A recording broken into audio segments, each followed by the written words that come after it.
Support for this podcast comes from Learning Alliance. Tired of trying to figure out what you should train your team on every week? Do you struggle to be the dynamic trainer that elevates your team's performance while making happy customers? SGI's Learning Alliance now offers its members a turnkey 26-week training schedule with high-impact sales and communication videos for your frontline employees. Turn them on once a week and watch your team transform. Training can be as easy as clicking a mouse. To download this training schedule, SGI members, simply go to the Learning Alliance tab of your SGI Hub website, then click on Learning Alliance videos. You'll find it there. Of course, your coaches are on standby if you need any assistance. What I needed was a plug-and-play system. I've said to other people before that ask me, what do you think the value is in SGI? And I say, I would have figured this all out on my own probably eventually. It'd be about 20, 30 years from now, and I'd be sick and tired of it, and I'd want to quit. Sure. So I think that SGI relationship for me hopefully has the potential, and I think it does, to get me to a place where I really am enjoying operating the company. Sure. It's a lot of work and a lot of long nights and early mornings but it's comforting to know that if I keep cutting the trees down and stacking the wood, picking out another one, we're going to get where we want to be. Welcome to the Successful Contractor, powered by Success Group International, a show for residential contractors about residential contractors. We chronicle business journeys, share insights, and celebrate successes in this wonderful industry. I'm your host, Bob Houchin. Hello there, SGI family and other contractor friends. I'm so thankful you're here. As a reminder, all episodes of the Successful Contractor Show are available on YouTube as well as your favorite podcast player of choice. I'm incredibly excited to bring to you today a conversation I had with Dusty Hoerler of Craftsman Plumbing in Seattle, Washington. There are few things I enjoy more than talking to new SGI members, and the reason's simple. You get to see them in their metamorphosis stage as they're starting to climb out of whatever troubles they had initially and see this new resurgence in their businesses. And Dusty really started incorporating the SGI principles in his business late in 2018, but definitely well into 2019. And the man has been a machine. As you will hear, he's been implementing change left and right. He calls it cutting and stacking wood. You cut one tree, you stack it up, move to the next. It's hard work, but in the end, it's well worth it. And Dusty's doing the same thing in his business. He's implementing one thing, stacking it off to the side, and stacking another and cutting another. And he's building a great business out of all these changes he's making. And he's definitely seeing some change and some improvement. He began with SGI's revenues were in the $700,000 range, and now he's knocking on the door of $1 million. Not sure he's going to do it this year, but definitely next year. And with each year, he is becoming more and more profitable. So. And Dusty has some really big goals for his business in the next 10 years, and he definitely believes he's going to hit them now that he's moving on this right track. So I hope you enjoy this interview with Dusty Hoerler of Craftsman Plumbing and take away a nugget or two. Dusty, thank you so very, very much for taking some of your precious time to chat with me today. For those tuning into the show, could you please share with them your name, your company name, and where you are located? You bet. Well, thanks for having me. My name is Dusty Hoerler, and my company is Craftsman Plumbing, and we're in the Seattle metro area. That's great. All of Seattle and a little bit of the outskirts. Very good, very good. Well, we have lots of really good members in that area. It's certainly a hotbed for strong SGI members. Before we dig into the operational component of your business, and I'll ask you some questions about your background in a minute. Just for people tuning in so they kind of understand the size and scope of your business, if you would kind of share the breakdown. So who is, let's start with the office. Who is in the office of your business? So myself, and then Allie is doing dispatch and answering the phones. Very good, very good. And how many trucks do you have running in the field? 3 trucks. 3 trucks, and you have an apprentice too, of course. Yeah, 1 apprentice, and our apprentice kind of floats between mostly 2 of the trucks, but she does get into all 3 of them from time to time. Essentially, whoever has the task that needs an extra set of hands, that's where she's at. Sure, of course. And we're talking because I know you've been hard at work on your business. I've had both Patty Myers and Missy Jones speak really highly of you and how you've been attacking your business, a small business, but one that's growing. Just maybe share with everyone. Let's see, you said a couple years ago you were in the low sevens, correct, in terms of revenue? Yep. 700,000, and you've got an ambitious goal of hitting just shy of $1 million. You're striving for that number, right? Yep. I think we're going to be about 995, somewhere in there. That's good. And then next year we'll topple it and have you on again to see what will push you over the edge.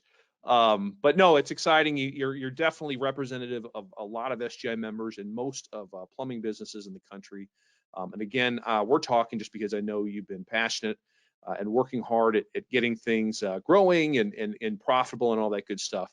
So before we get into really, like I said, the components of your business and what you do day to day, I love telling people stories. I think so much can be learned from learning people's backgrounds, where they came from.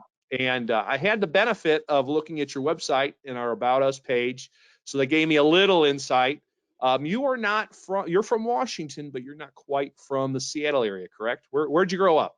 Correct. So I grew up in a very small town called Curlew, east side of the state, right off the Canadian border. In fact, we were about 18 miles from the border, and during high school, I actually played hockey in the Canadian hockey program, and Very nice. we'd go up on weekends to play games, and then 2 to 3 evenings of practice across the border. Are you doing any adult leagues now, or do you hang up the skates? You know, I'm not, but I'd like to. It's one of those. You know, it's, as a business owner, I always struggle with how to get enough exercise to stay healthy, and that's one of those things that that I'd really like to have the time to take on, and at this point I just don't have the time. Sure. Now, did I read right that you grew up on a farm? So and I know you come from a family of plumbers as well, correct? That's correct. Yep. So my grandfather had a potato and hay farm there in Curlew, and my dad and 2 of my uncles and 2 cousins are actually all plumbers as well. They grew up in Nebraska and came out here in their early 20s. And one of my uncles started plumbing, and everybody else kind of followed suit. And they've all owned businesses in the construction side, mostly residential construction, in different periods of their life. In fact, one of my uncles still has a business in Colville, Washington. Okay. So you cut your teeth in the trade probably not long after you started walking. Yeah, you know, I was putting together shower valves in the garage, you know, for $1 an hour when I was probably 9 or 10, you know, soldering stuff up. So yeah, I think I had a 3-year card, because the way it works in Washington is you register with Labor and Industries, and then they track your hours. Okay. And I had a 3-year apprenticeship card when I graduated high school. Holy cow! You logged some hours by then. I got a little jump on things, and after high school, I actually wanted to do something different and break the family mold a little bit. And so I was going there because I need something dramatically different. So please go ahead. yeah, so I came to Seattle. That's actually what brought me to Seattle. I came to commercial dive school here in Seattle right after high school. Now speak to me on this. Why, how did the attraction to commercial diving, where did that come from? Did you read about it? Did you see it on TV, or a friend or family connection? Grew up in a small town, not a lot of economic opportunity. Sure. I knew I was leaving town the minute I graduated, and didn't do real well in my studies. You know, I maintained with some B's and C's, and sure.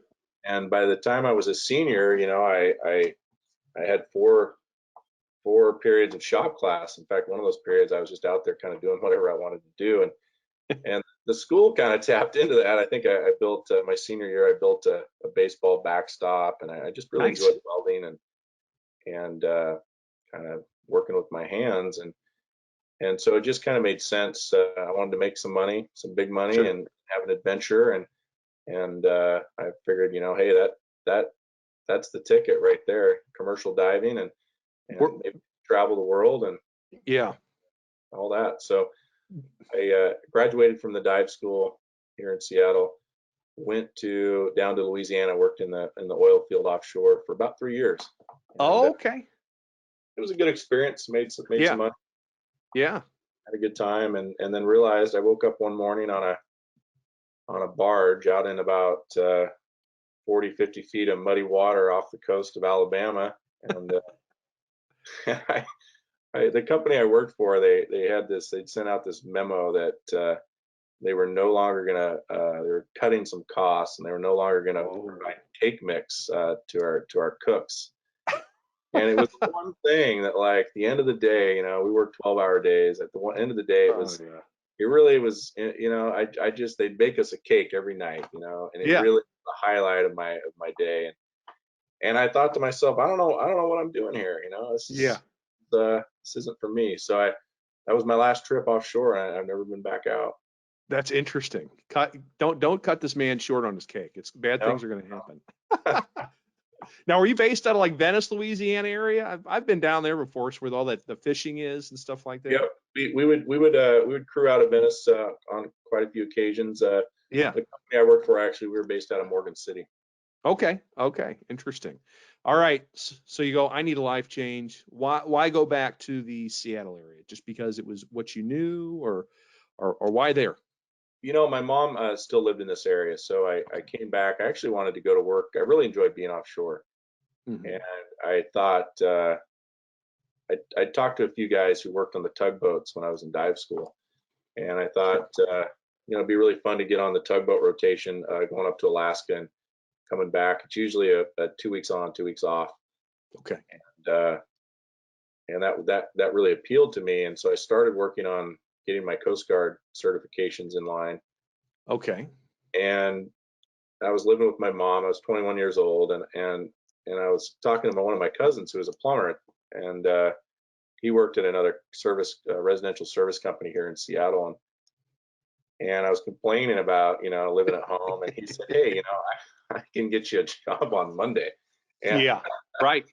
And I said, "Okay, that sounds good. Let's do it. At least I'll work on my Coast Guard stuff, and I'll do some plumbing and kind of as a bridge, right?" Well, sure.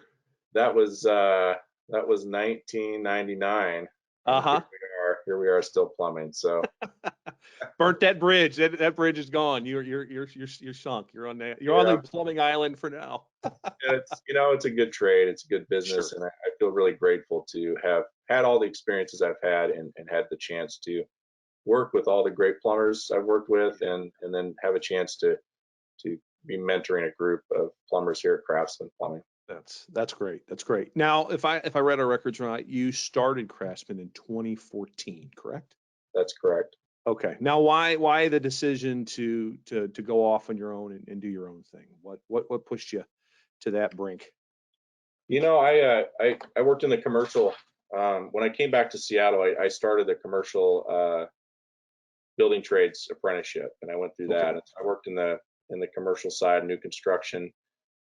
Hospitals, high rises, sewer facilities, kind of industrial type stuff. And during the recession, I was working about, 4 months to 2 months out of the year for a good chunk of that time, 2000. Sure. And things really kind of went into a sideways slide in Seattle here in about 2009, 2010.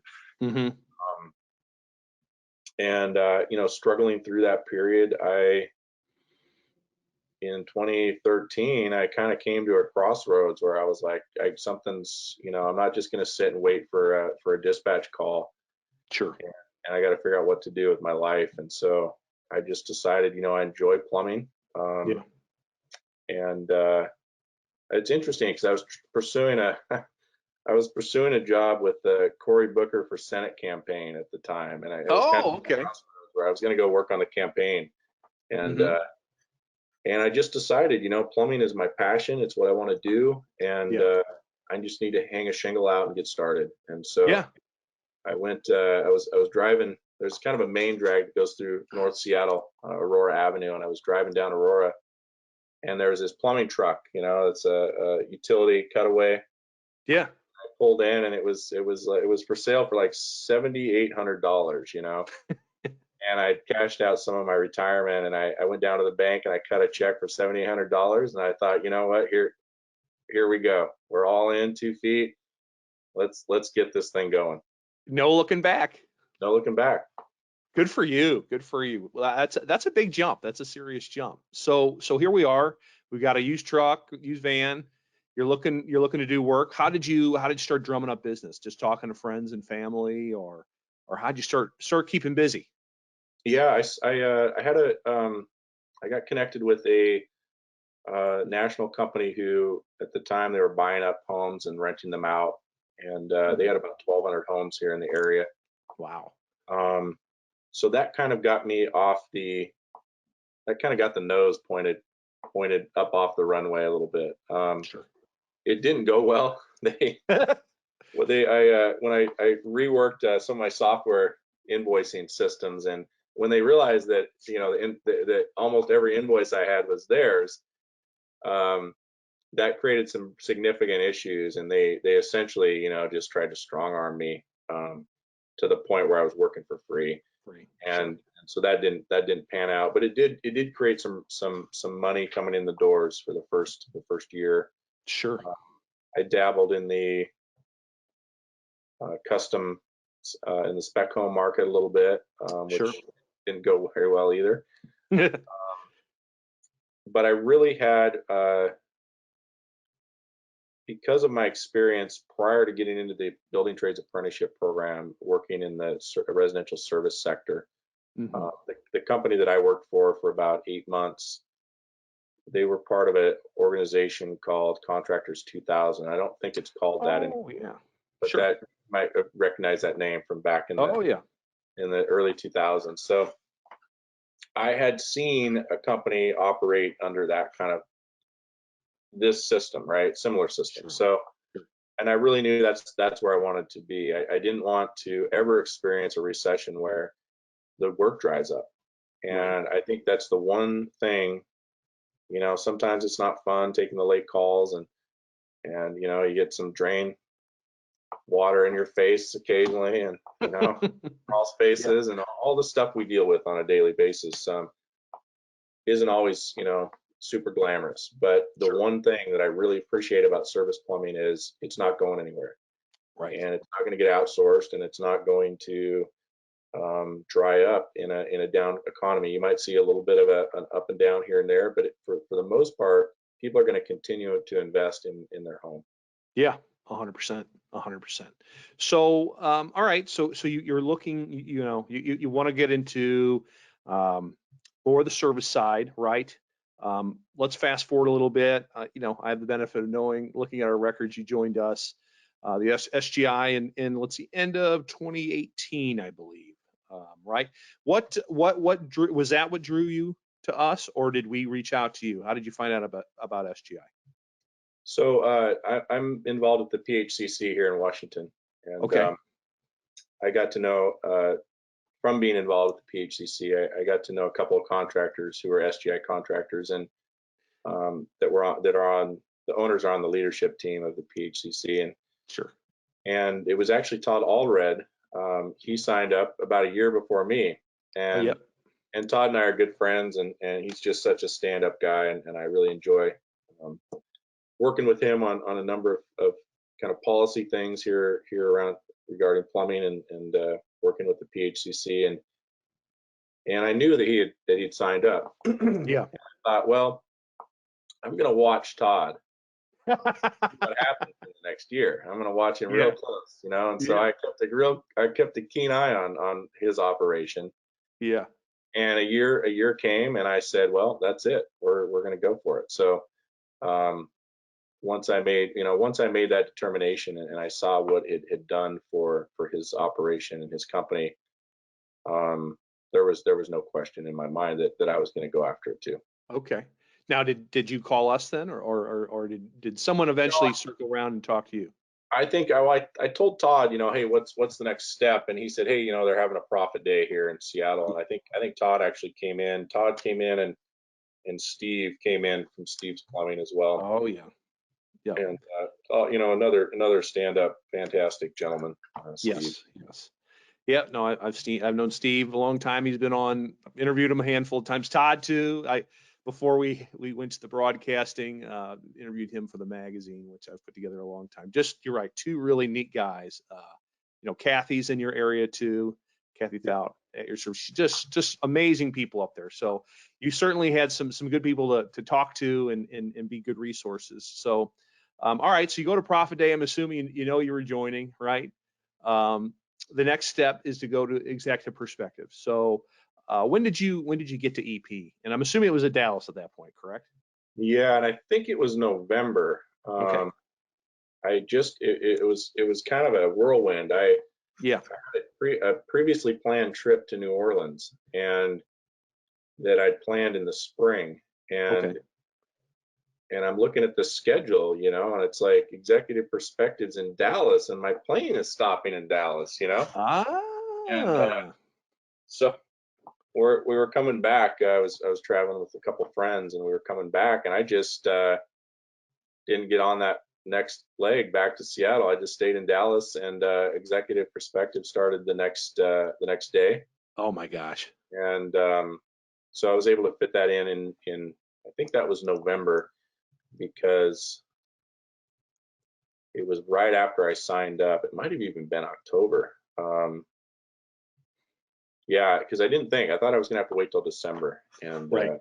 or I think it was October actually, and I thought I was gonna have to wait for another month, but I was able to align it, and Yeah. it's a lot of information to take in, Especially after a trip to New Orleans. right? No, I'm teasing. But yeah, it's a heavy week. It's a heavy week. So what did you think? I mean, when you left that, obviously you're probably brain overload. I've heard that plenty of times. But something it always seems to a common thread amongst members that go and do well with the system is they kind of leave with a list of things they want to do. So when you were on that flight back to Seattle, did you have in your mind, whether written down or just mentally, a list of things you knew you needed to do right away? Absolutely. I think the way I think about it is, I grew up out in the hinterlands and hinterlands, and spent some time in the woods logging when I was growing up. And the way I think about it is, it's like cutting down a tree. You're out in the woods, a whole bunch of trees, and you pick one out, you cut it down, you chop it up, stack it, and then you pick out another one. And I that's the way I take on kind of the tasks, right? It's Right. like, let's tackle this, get it in place, get it working, and then figure out what's the next thing we need to do to make our Sure. operation run smoother and be more Right. profitable. Right. What was the first thing you knew that you needed to be tackled and be chopped down and processed? The first thing was a pricing book, Right. and that was a lift. Getting one set up that I felt like fit our market. We do a lot of repairs on old shower valves, Price Pfister and American Standard and Kohler, and so kind of fine tuning the price book that made sense for our operation took some time. Sure. Um, Now, did you come from a flat rate system before, or were you doing like time and material? we came from a flat rate system. Okay. We just didn't really have we had a multiplier that everybody used, and so it was kind of like, hey, how long do you think this is going to take, and how do we come up with our price? Sure. And the book has been really helpful to kind of standardize the pricing across the board. How much did your pricing go up, do you think, when you adopted the price guide? Did you increase it right away, or did you just focus on getting it kind of down first? We really focused on getting it down. I would say our pricing probably increased by 15 to 20%. Oh, okay. I mean, that's pretty good. So that was a nice. It was some wind under our wings. Yeah. Was that a difficult thing for you to do? Were you like, the heck with it, I'm just going to do it and give it a shot and see what happens? Yeah, it was like, how soon can we get this done? Like, it has to happen. It has to happen like soon. Yeah. The hardest part, it wasn't implementing. It wasn't like getting it into use. It was getting the book written. That was the tricky part. That was the hardest part for me. Once that once that book was written and we really, I think we just did an update the beginning of the year. We're probably going to do some more edits, probably late summer, early fall. So it's a work in progress, but are you going to push those? Huge. Yeah. Are you going to push those prices again? I hope. We are. Yeah. Yeah. I think we're going to push up about 15% again. I was going to say, I mean, Wade materials and everything's looking, and Yep. people pay it. I mean, if you provide the value, and that's what I'll transition to in a second. If you deliver what you say you will, with great service, it's certainly worth it. I can speak to that as a homeowner for sure. So let's talk about value just a little bit. Were you in uniforms and floor savers and doing all that stuff beforehand? Yep. Okay, so you were committed to all that. Okay, how about, like, I know you've got the 3 trucks right now. Were they're pretty trucks, really nice logo on it, very classy logo. You can see it in your shirt right there. Yep. Yeah, there you go, man. Were those in place too before All you that was joined? in place. Yep. Okay, so you just needed to push your pricing to where you already were, is what it sounded like in the value department. Yeah, I think what really what I needed was a plug and play system. I've said to other people before that ask me, what do you think the value is in SGI? And I say, I would have figured this all out on my own probably eventually. Be about 20, 30 years from now, and I'd be sick and tired of it, and I'd want to quit. Sure. And so I think that SGI relationship for me hopefully has the potential, and I think it does, to get me to a place where I really am enjoying operating the company. Sure. It's a lot of work and a lot of long nights and early mornings, but it's comforting to know that if I keep cutting the trees down and stacking the wood, picking out another one, we're going to get where we want to be. That's right. Now, did your team, was it just you at that time when you joined, or did you already have a few people in place around you? I had two plumbers at the time. Let's see, trying to think. Yes, I had 2. Okay. And how, was it just you in the office at that point, or were you in the field still? I was in the field still. Okay. All right. So were you taking all the phone calls at that point too? Yep. All right. So that leads to that. When did that change happen where you're like, okay, I cannot perform in the field and be answering the phone or just taking voicemails or whatever, right? And losing opportunity. When did you decide to hire another person for the office? Let's see. I hired somebody in the office. When was that? That was last 2 years ago in November. Is that right?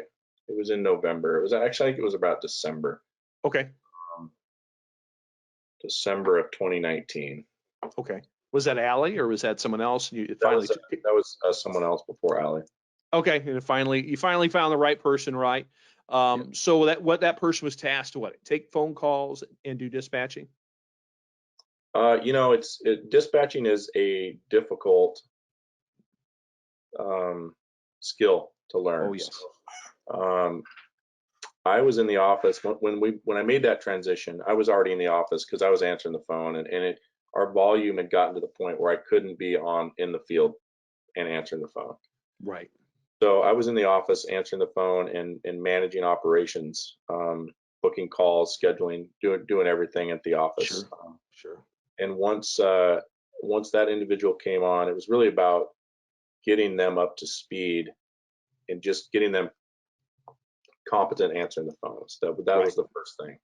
Right. And then as that skill base developed, then adding on the layers of kind of everything that needs to be done in that position.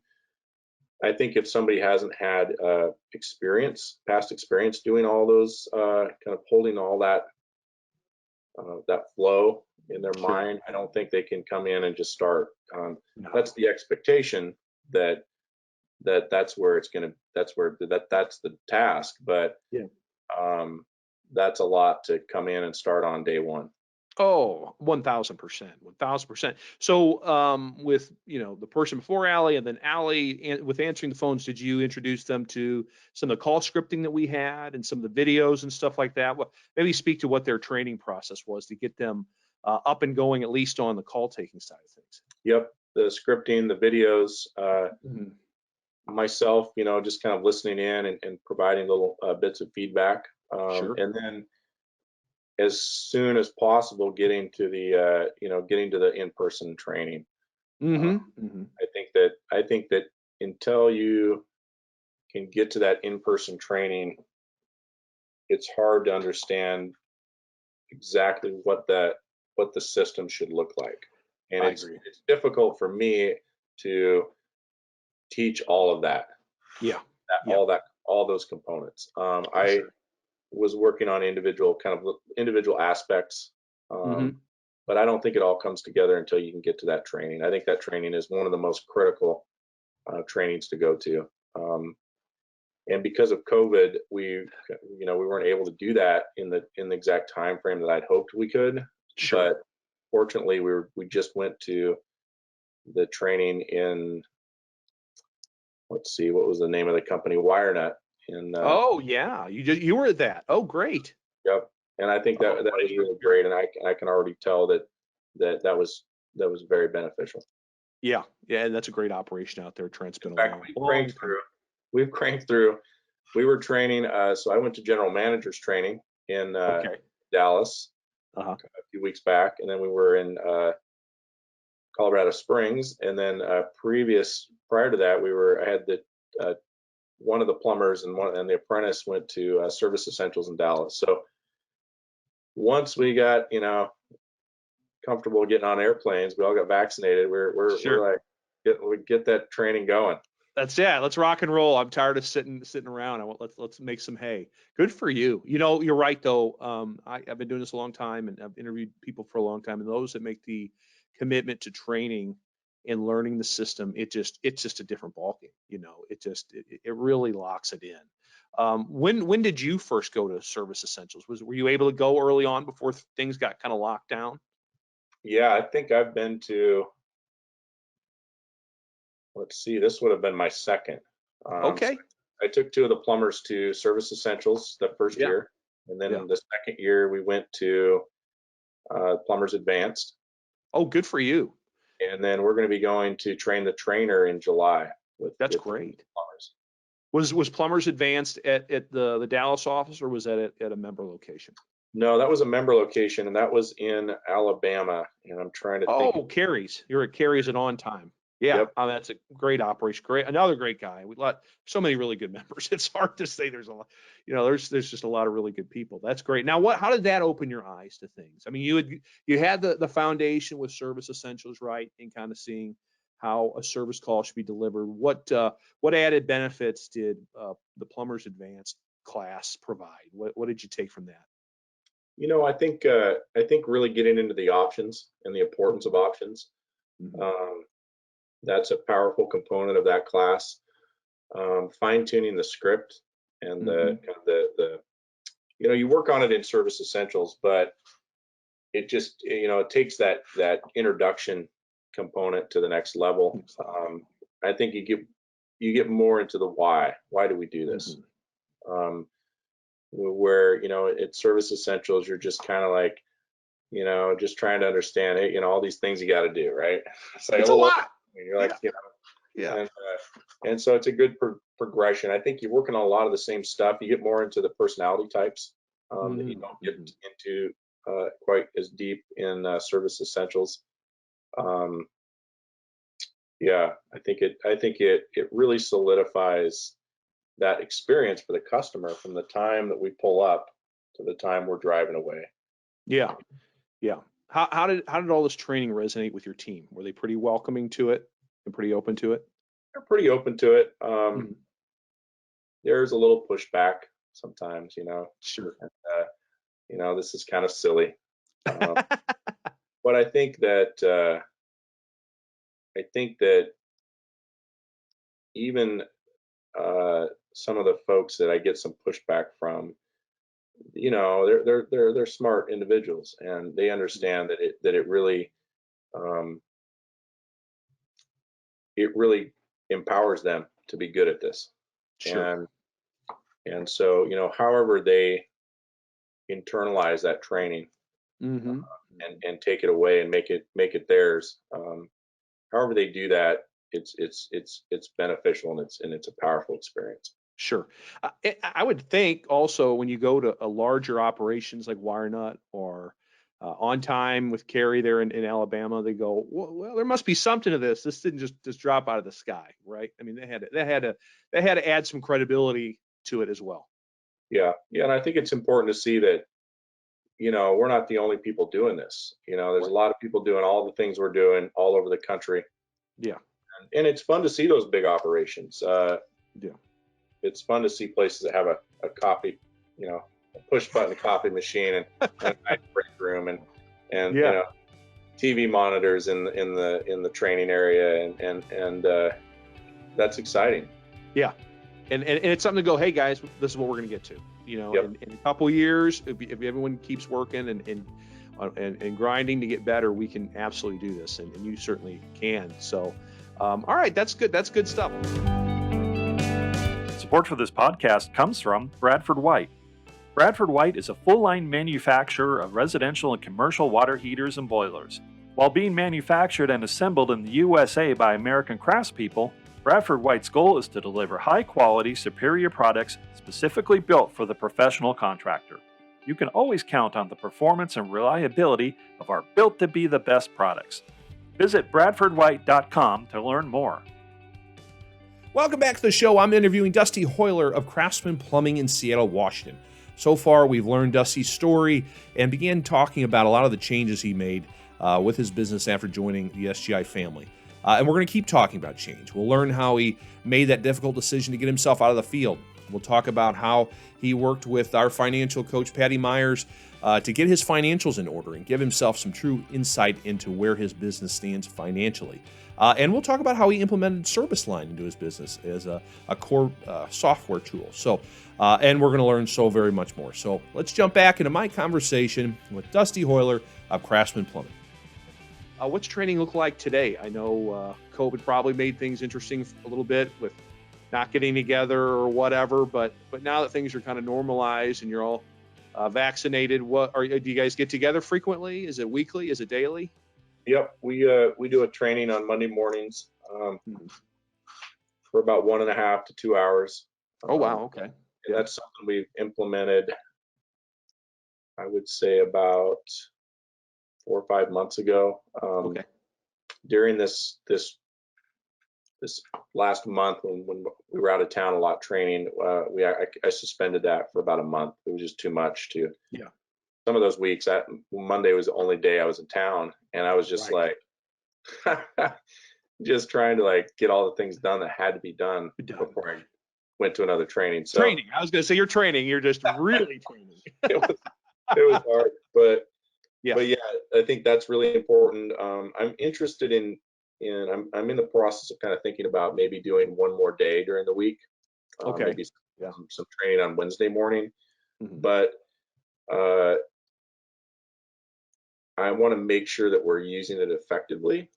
Sure. And so unless I haven't gotten to that point yet where I'm ready to actually block that time out, but I think the Monday morning training has been very beneficial, and it keeps us all pointed in the same direction, and it gives us a chance to talk over some stuff that we're implementing and get feedback and talk about why we're doing it and how to do it and what's working, what's not. Yeah. Does everyone start the day at your office, or they get dispatched from their home? Everybody starts the day here. Okay, good. We've had a significant issue with truck break-ins, and so we've been in this facility for 2 years now, just over 2 years, and all the trucks are parked inside the building, and so we have had zero theft loss since we moved here, and it's been amazing. Let me tell you, when you get up in the morning, you got a bunch of work to do, and your truck's doors are cut open, it takes the wind out of your sails. And I bet. if I never have to deal with that again, I'm going to be pretty happy. Yeah, for sure. Plus, the thing I always like with companies that meet every day, you get to see everyone's face, right? It's not just FaceTime isn't the same as real FaceTime, and I think it's good culturally. It builds, if you especially if you're hiring right and you got people that are people. I think it's a good way to start the day, right? A smile on your face, see what's going on. You can tell if someone's having a rough day, right? You can kind of pull them aside before they go on that first call and maybe tank it because they're not on game, right? So there's something to that as well, I believe. Yeah, yeah. I think it's really good for developing the internal culture that you want. Yeah. Yeah, good stuff. Very good. All right, let's backtrack just a bit. You mentioned you made the decision to get out of the field. Like, hey, I need to get into the office and able to make sure this company grows. Right? I can only go so far when I'm in a truck. I'm sure you're probably best revenue producer, which is that hard thing to wrestle. So maybe kind of share with people, why was that just it? You just said, hey, the only way for us to continue to grow is for me to get out of here, or, and was that a difficult decision? Because I know it's hard for a lot of guys to let go of that end of the job because they've been doing it for so long. So maybe speak to that transition a bit. Yeah, I mean, it is hard. Mhm. It's really hard. And when you rely on, when the company's relying on the revenue stream coming from me being out in the field, um, which we were, Yeah. um, it's scary to Oh, kind of step sure. away from that. But I think the point that I got to was the phone was ringing and I wasn't able to convert that call, and we're paying for that phone call. Yeah. And if I was under a sink or something, I'd run out to the truck, and like you have to get some parts, and I'd be in the cab, calling them back, and maybe they've already called another plumber, and Yeah.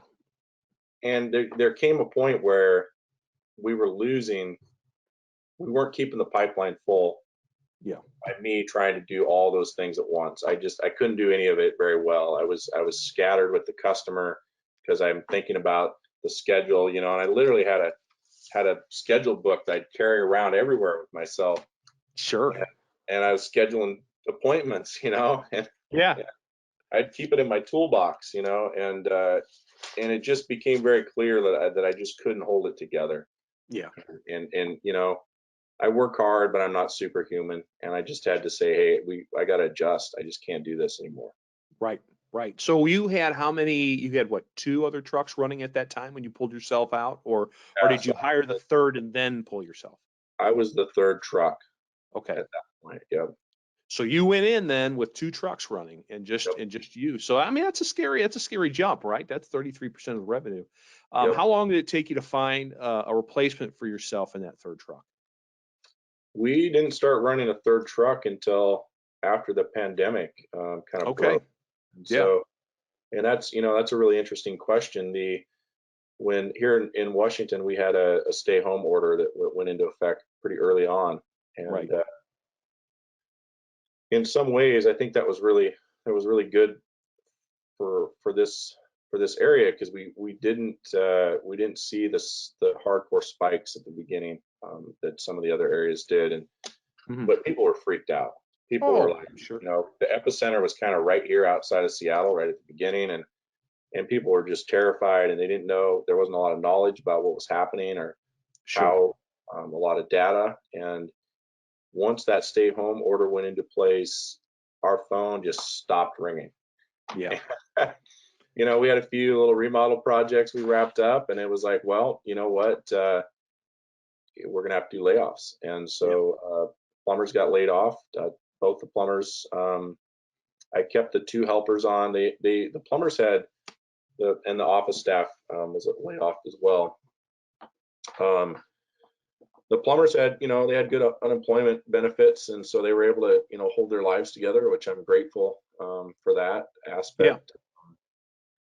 So I wasn't so worried about them, uh, but the helpers were making significantly less than the plumbers, and I was really worried about, you know, could they survive and keep, personally keep afloat on unemployment. And so Sure. very early on, I made the decision to keep them on staff. Yeah. And so we started working on, when I go into a situation like that, there's so many things that I know we need to implement and we need to do that we don't have time to do when Right. we're full on operational. Yeah. So I was like, okay, we are gonna put the shelving in that I've been dreaming of. We're gonna with the boxes and the labels and like the Yeah. parts and organize. And so Yeah. we just dug in and started like doing projects. Yeah. And it was great because we were booking about anywhere for those 2 months, we were booking anywhere from 1 to 3 calls a week. Okay. And so I'd load, we'd get the helpers loaded up in the truck, and I'd stay at the office, and I was one phone call away, and I was coaching them through everything. Yeah. And it was a great opportunity for them to kind of spread their wings a little bit in kind of a low pressure. It's like, hey, we got one call today, Yeah. like we got this, like if we get in trouble, like I'm on my way. Yeah. So what came of that is one helper did not perform well. Okay. And he's no longer employed here. Sure. That happens a lot. And one of the helpers just took it, and the way it worked out was the one helper would just watch the other helper do all the work, And so when we came back after the pandemic, that individual started running a truck, and that was our third truck. That's great. And I'm just so excited for him. He's a phenomenal job. He's excited. It's just been great to see him grow into that role and continue to grow. That's great. Hey, 500 batting percentage isn't too bad, right? 1 out of 2. I'll take that all day long. When did you bring on your newest helper? I guess. When did she come aboard? Let's see. She came on board. I'd say, God, I get kind of just inundated in the workflow. I'm thinking she's been here about 8 months now. Okay. About 8 or 9 months. She came on board. I'm on the board of a pre-apprenticeship program here in the Seattle area. Okay. The last, let's see, 5 out of the last 6 helpers I've brought on board. Yeah, 5 out of the last 6 have been from that program. Okay. I just the two. She's from that program, and then the gentleman that's running a truck now is from that program. And the quality of the individuals coming out of that program, in my opinion, is unprecedented. And essentially, it's I've hired out of what's called the PACE program, and it's a 12-week pre-apprenticeship program where they come to school. Prior to the pandemic, it was every day of the week. I think they've switched up the schedule, and it's maybe 3 days a week now. Okay.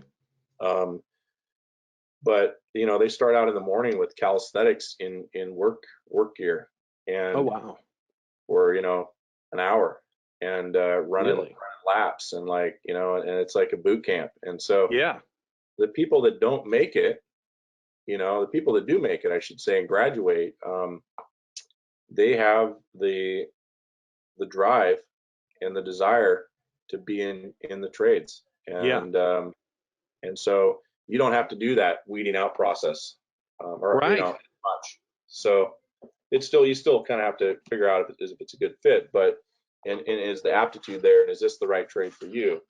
But the success rate of these individuals coming through this program is pretty high.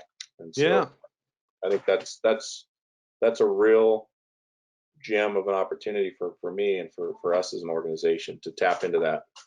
How did you get, just because of your relationship with PHCC and all that, did you get tied into that early on, or did you just go looking for a really good source for talented new people, or how did that come about? And that's an interesting question. There was a gentleman who started the PACE program. It was this organization, which is called ANEW, is actually it's kind of taken over a lot of other smaller pre-apprenticeship programs that had developed here in the area. Okay. There was a gentleman that I knew quite well. He's passed away now. His name was Bob Markle, and he had started it was a program called SVI, Seattle Vocational Institute. Okay. And I got to know him back in 2008, 2007, quite well. I think he passed away in 2009, if I remember right. And so I was familiar with the program. And so I reached out to the folks at Seattle Vocational Institute, which had been kind of swallowed up by this other organization that had some better funding mechanisms. And then I, because of that, reaching out to those folks, they actually asked me to join the board. So I joined the board. Wow, that certainly helps. Then you've got direct contact with them for sure. So that's wonderful. So as you continue to grow, hopefully that will continue to be a fruitful relationship. To be able to keep finding great, talented people that are definitely dedicated. I was going to say, if you're going to survive a boot, you said if you're going to survive a boot camp like experience, you're certainly going to be willing to work hard once you get with the company. So that's pretty neat. That's good. That's good to hear, Dusty. A big thing of what I heard when I heard your name is you've made a lot of work, and it's been a lot of work in understanding the financials of your business, right? We've talked about thus far as revenue generation, capturing clients worth of phones and all that stuff. So maybe talk about the process of trying to understand, your budgets, your P&L, all that stuff. Did you get with Patty Myers right away, or what was that experience like for you? Oh yeah, and Patty's just so great to work with. I always enjoy my Zoom meetings with Patty, and a couple in person. I started working with her at Executive Perspective actually. Okay. I was like, hey, we need to chat, and I think there's a certain day where she's like, hey, if you want to talk about something, you need to set up an appointment with me, and we'll get you on the calendar. So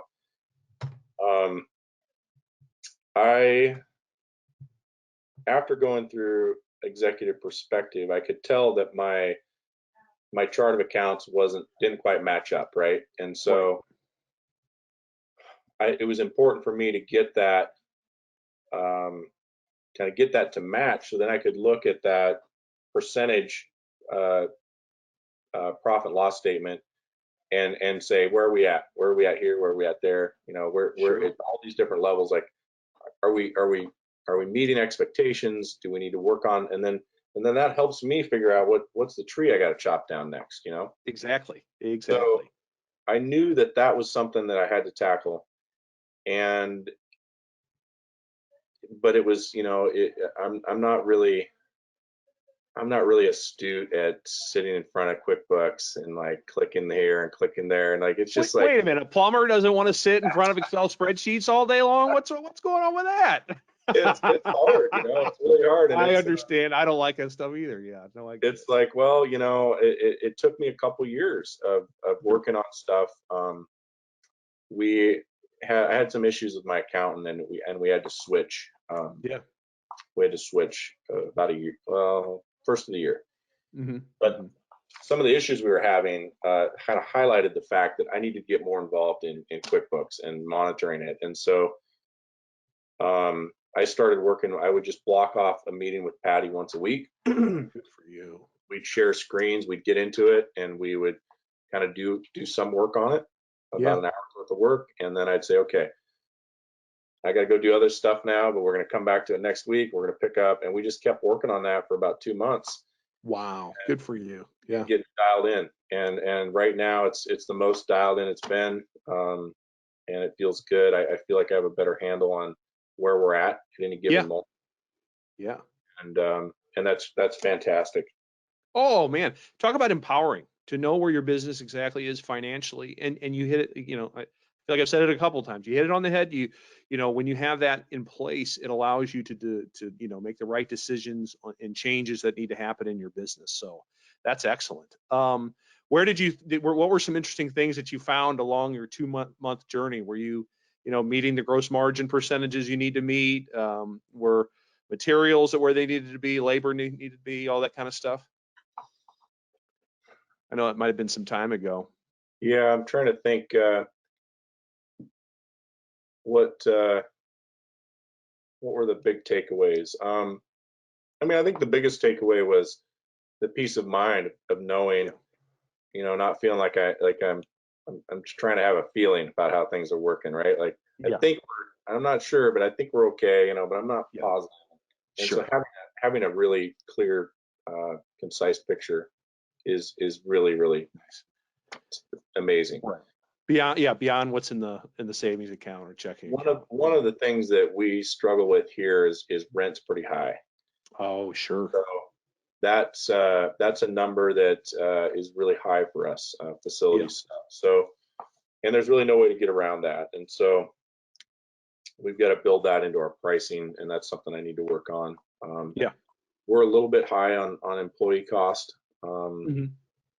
I think that also is indicative of the regional market. Cost of living is high here, and that Sure. people have to make enough to survive in this area, and so that Yeah. pushes wages. Where else are we kind of high? I think I had some room to grow in advertising. Oh, yeah. Low in advertising. Well, I shouldn't say we were pretty low. There was some space to add Yeah. to. So that's I think now that we signed this most recent advertising deal, I think we're probably a little high now. Well, that's why you're going to increase your prices in a couple of months, right? Yeah, I haven't looked at those numbers yet, but I think we're probably a little high now. So, but it's okay. You're trying to grow though. You're not trying to stay at 3 trucks. You're trying to grow. So Yep. that's something that we always say that's okay. If you're a little high, you don't want it to be that forever, right? It's it's peaks and valleys with that advertising percentage. So yeah, go ahead and tell people about that. What you decided to do here with your marketing. Yeah, it's super exciting. I've been negotiating with the Seattle Storm, Seattle WNBA team for about 2 months, and we really got to a place where I think the value's there in the things that they're going to provide, and the approach that we're going to take, and the price point, and just signed the contract about 2 weeks ago. It was like I signed it right before I headed out to Dallas for the last trainer. No, Colorado Springs for the last training. Okay. But it's exciting. It's really exciting. I think there's a couple things that really make it exciting. So they're right now in Seattle. Seattle's remodeling the Key Arena, which is the basketball venue right downtown, and actually we have a hockey team coming. I was going to say, is that where the hockey team's going to be as well? Yep. And so they're going to start playing. The Storm's going to start playing in the Key Arena next year, and it's going to be a hot ticket in town. And so that was some of the thought process, is like, how do we get in on this a little bit before, save some money?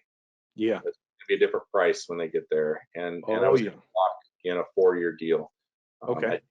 It's some savings, and so they're playing in Everett this year, which is not right. It's 40 miles to the north. Yeah. But it gives us some time to kind of figure out. So we're doing some broadcast, in-game broadcast.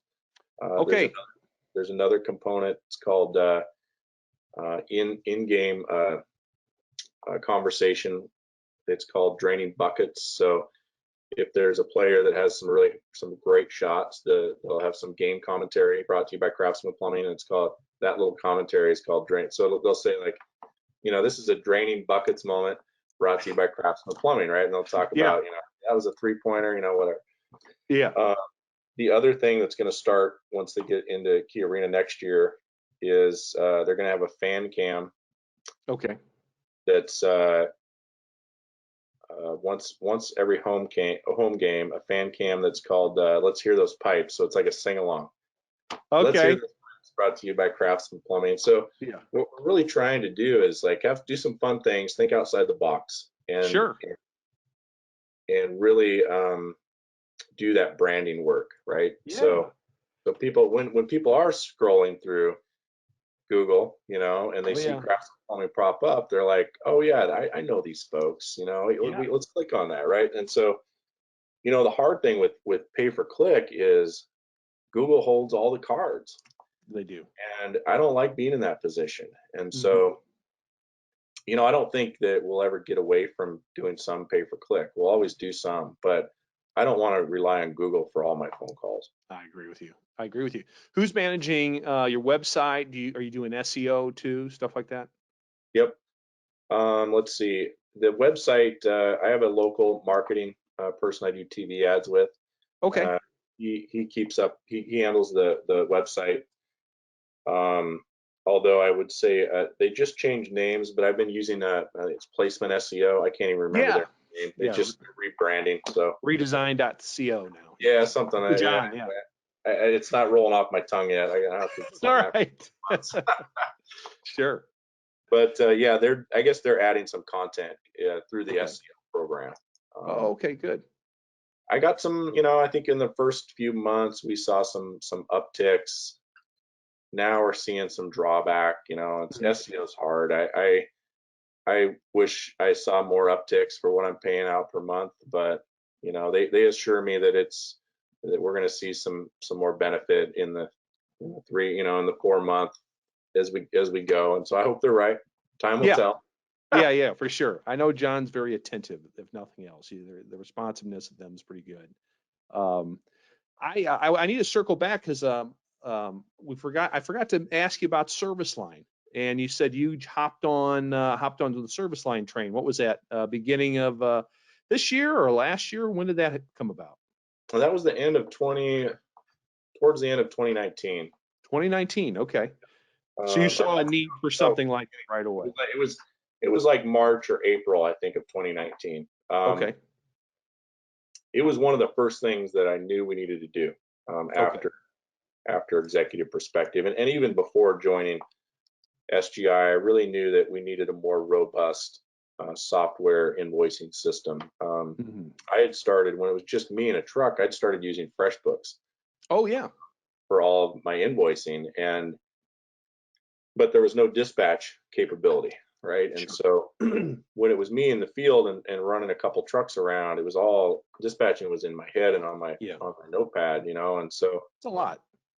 It was too much to keep in my in my head anymore, and it led to mistakes. It was just too much to keep straight. So that was a big hurdle. Getting everybody kind of up to speed and able to use the platform, getting myself up to speed using the platform and doing the dispatch, and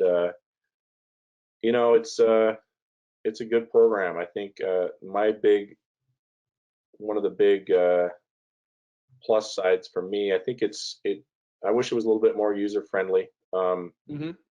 But one of the things I do appreciate is if I call Dan, I say, hey, we gotta see something in regards to this issue. Yeah, they'll actually get an update, and out within like a month and a half, 2 months. And having worked with some tech companies, you don't see that. It's like we're working on it. Maybe we're working on it. Maybe we'll see in a couple of years. What they really need is 5 years. Right. So, I appreciate that. And I love with Dan. He's just such a great guy. Yeah, no, Dan's good people. But it's nice though to be able to upload notes and upload pictures and you're not allowed to go to your next call until you check all those boxes, which keeps your guys honest, right? That's been probably a pretty nice aspect of things. Totally. That's great. It's great. So everyone's on board there with service line. Got to ask about that. All right. Well, wonderful. Well, Dusty, we're definitely past the hour, so I want to wrap this up in interest of your time. Just a couple more things in general. What do you think? What's Craftsman Plumbing going to look like in the next, say, 5 or maybe even 10 years? What do you have as goals in mind?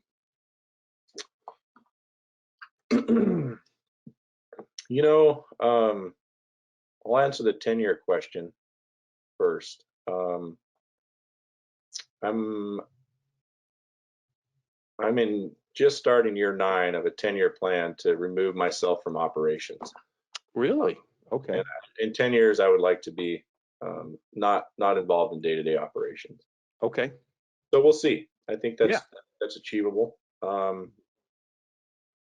Where we're at in 5 years, or 6 years or 4 years, I don't know. Hopefully we're closer to that than we are today. Sure. It might be that I'm pretty involved up until year 8, and then I start the personnel and the technicians are in place to really take off towards the end of that. Yeah. I think that's probably how it's going to go. Mm-hmm. My time right now is best used mentoring and developing really great technicians. Right. And then at some point mentoring and developing an operations manager. You got But it. right Yeah. now, I don't have that person on the team. Sure. Well, you're not the size that, you don't need that just yet, but that's how you get out of the day to day, right? You just got to keep adding layers between you and the front line. So that's good stuff. Yep. Do you know how many trucks? Is there a truck goal, or just essentially you want to have it financially where it can support you and and it doesn't demand all of your time? Yeah, I don't really have a specific truck goal, but I'd like to see 12 or 16, somewhere in there. Yeah, that's great. What are the couple things that you're really working on for the remainder of this year to improve operations, maybe make yourself as profitable as possible, or generate as much revenue? Are there certain hot button items that you're working on right now? Yep. We need to do some fine tuning in service lines. We need to get the pricing book into service line. Mhm. We've been writing custom quotes for everything, and Okay. there's a couple reasons for that. I really want the technicians to understand what it is they're doing, Sure. and it really helps them as they're going through and writing that out and that custom quote and their tasks and what they're going to do. They're really thinking about what does it take, what's it going to take for me to get this job done. Right. And some of our technicians are pretty new to the trade, and so that really helps keep them from underbidding the work. Sure. But it also takes a lot of time. Oh yeah. There's days where it's like 10:30, 11 o'clock, and we don't have a quote written yet. They've been inside looking at everything, and it's like we had 2 more calls to get to. And Yeah. so that is a key thing that we've got to get those quotes written and then uploaded, and then make sure that they're ready to be sent out to the public. And the whole book, and so that's a lot of quotes in the system. Yes. So, or verbiage, I should say. So so that's one thing. The second thing that I really would like to see us tackle this year is using our stock list in service. So you can click off what you used out off the stock of the truck. There's an automated form that goes to our supplier. We get a delivery with a box that says truck number 3 on it, and it goes in the rack. And next time truck number 3 is here, they get their stuff, put it back on the truck, and I think that's going to help keep our truck stocked. Oh yeah, 100%. So that's great. Those are the 2 things that I'm really excited about working on, and then we're working on developing a better communication system with dispatch, myself as an operations manager. Okay. And then communications with the technicians. And these are things that we're working on post the telephone dispatching training to kind of fine tune that communication and keep that and get that aspect of the operation running smoother. That's great. Good for you. You certainly have it, and you have your goals in mind. That's fantastic. That's great. Well, awesome. Well, last question for you, Dusty, is just what advice would you have for maybe a new member that started with the organization, kind of like you did a couple years ago, just how to get off on the right foot? What are some things I should be looking to do right away? What are some things you wish you would have done differently? Anything in mind? I would say, don't be overwhelmed. It's easy to look at everything and you're like, oh God, I don't know how we're going to do all this. And, and I think it's worth it. It's worth it to just, compartmentalize and work on one thing, get it down, and then move on to the next. Because when all the systems are in place and the operations running smoothly, the money starts coming in. Yeah. And it really, when the money starts coming in, it really frees you up to invest in the company and invest in training and invest in better equipment and better procedures, and it gives you that space to start focusing on quality. Yeah. And the more you do that, then the smoother things run, and it just builds on itself. Sure. And it's daunting to take all that on when you're thinking about, hey, there's so much to do and so many things to get better at, and I'm not even close to having tackled all those tasks, but Right. start doing them one at a time. Keep chopping wood, right? That's right. Keep chopping wood.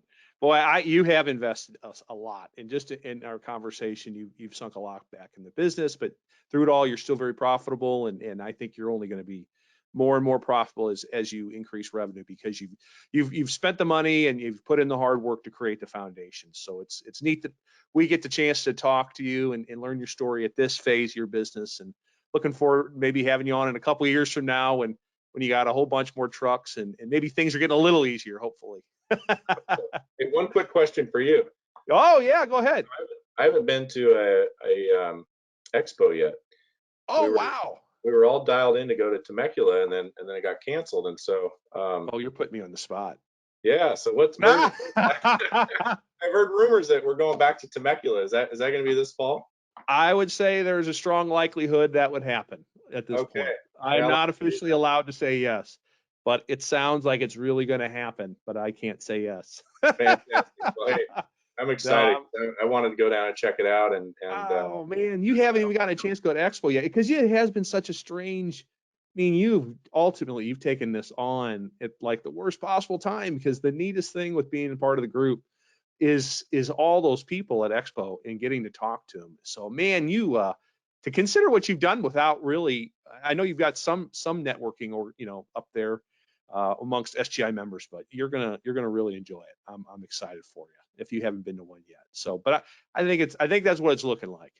Fantastic. California's opening up. Let's put it that way. So that was a big barrier and why that hadn't happened sooner. So that's great. Well, good. Well, wonderful, Dusty, man. This was really, really enjoyable. Sorry to keep you a little longer than I expected, but man, this was a lot of fun, a lot of laughs. Really good story. I'm super glad to meet you and learn your story, and just really appreciate all your time. I appreciate it. Thanks for the opportunity. Oh, of course. All right, Dusty, take care of yourself. I'm sure I'll talk to you before then, but if not, I'll see you at that next expo, wherever it may be exactly. Have a good one. All right, you too. Take care, bud. Bye-bye.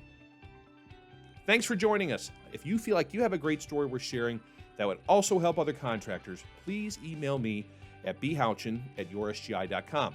Also, if you enjoyed today's show, please, if you're on YouTube, subscribe, give us a like. If you're on your favorite podcast player, please leave us a 5-star review. And please join us for future episodes. It's my promise to you that we will continue to interview successful contractors and movers and shakers in the contracting world.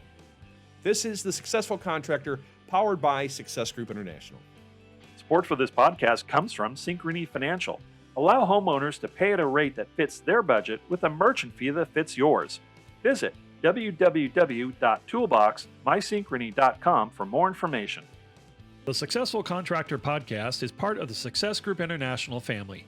SGI is the largest member-owned best practices organization for independent residential services contractors. SGI provides its members a competitive edge through proven proprietary management tools and expertise, marketing programs, training, and group buying power, along with a highly active and eager to help membership. For more information about Success Group International, visit www.yoursgi.com.